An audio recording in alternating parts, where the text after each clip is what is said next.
উপাচার্যের পদত্যাগের এক দফা দাবিতে বিক্ষোভ করছে খুলনা বিজ্ঞান ও প্রযুক্তি বিশ্ববিদ্যালয়ের শিক্ষার্থীরা। এরই মধ্যে তালা ভেঙে হলে প্রবেশ করেছেন তারা।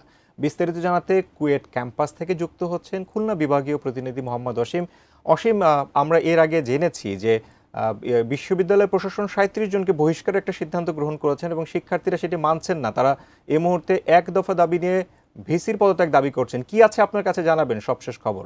দেখুন, দাবি ছিল 18ই ফেব্রুয়ারি ছাত্র রাজনীতি নিয়ে যে সংঘর্ষের সূত্রপাত হয়েছিল সেখান থেকে দাবি ছিল 6টি। তবে সে 6টি দাবির পরে গত রবিবার হল খোলা নিয়ে বিশ্ববিদ্যালয় প্রশাসনের সাথে শিক্ষার্থীদের কিন্তু আবারও অর্থাৎ ঈদের পরে নূতন করে বাকবিতণ্ডায় জড়ায়। অর্থাৎ শিক্ষার্থীরা দাবি করেছিল যে হল খুলে দেওয়ার জন্য। তবে বিশ্ববিদ্যালয় প্রশাসন বলেছিল যে যেহেতু সিন্ডিকেট সবাই সিদ্ধান্ত হয়েছিল হল বন্ধ থাকবে, সেহেতু বন্ধই থাকবে। তবে গত 3 দিন ধরে অবস্থান কর্মসূচি করার পরেও বিশ্ববিদ্যালয় প্রশাসনের টনক নড়েনি। তারা গতকাল রাতে সিন্ডিকেট সবাই সিদ্ধান্ত নিয়েছেন যে তাদের হল খুলবেন আগামী 2 মে। সে কারণে শিক্ষার্থীরা যারা আন্দোলনরত শিক্ষার্থীরা ছিলেন তারা নিজেরাই কুয়েট বিশ্ববিদ্যালয়ের যে 6টি ছাত্র হল রয়েছে এবং একটি ছাত্রী হল, এর মধ্যে 6টি ছাত্র হলের তালা ভেঙে তারা নিজেরাই প্রবেশ করেছেন। আসলে এই মুহূর্তে কোনো ধরনের আন্দোলন নেই।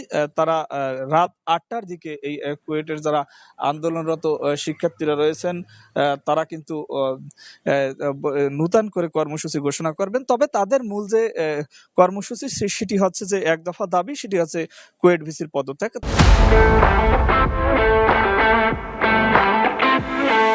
তারা বলেছেন যে মানে কুয়েটের শিক্ষার্থীরা আন্দোলনরত শিক্ষার্থীরা বলেছেন যে কুয়েটের ভিসি তাদের নিরাপত্তা দিতে ব্যর্থ হয়েছেন।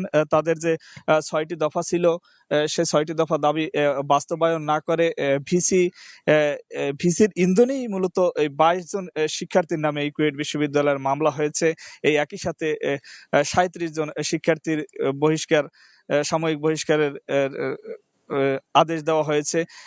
এই সব বিষয় নিয়ে কিন্তু কুয়েট ভিসির পদত্যাগ তারা দাবি করেছেন। তারা বলেছেন যে পর্যন্ত কুয়েট ভিসির পদত্যাগ না হবে সে পর্যন্ত তাদের যে আন্দোলন সেটি কিন্তু তারা চলমান রাখবেন। তারা বড় ধরনের কর্মসূচি ঘোষণা করার কথা রয়েছে রাত 8টার দিকে। তবে আমরা সাক্ষী এর পরবর্তীতে জানাতে পারবো আসলে যে রাত 8টায় তারা কি ধরনের কর্মসূচি দেয়। তবে আমরা যেটুকু জেনেছি সেটি হচ্ছে যে তারা গতকাল রাতেই কিন্তু আন্দোলনের ডাক দিয়েছিল। অর্থাৎ বাংলাদেশের যে সমস্ত বিশ্ববিদ্যালয় রয়েছিল তাদেরকে আবেদন জানিয়েছিল যে তারা যেন কুয়েট যে আন্দোলনরত শিক্ষার্থীরা রয়েছেন তাদের সাথে একাত্মতা ঘোষণা করে। আমরা ইতিমধ্যে জেনেছি ঢাকা বিশ্ববিদ্যালয়, বুয়েট এবং চট্টগ্রামে কিন্তু এ নিয়ে আন্দোলন করে কুয়েট যে আন্দোলনরত শিক্ষার্থী তাদের সাথে একাত্মতা ঘোষণা করেছেন।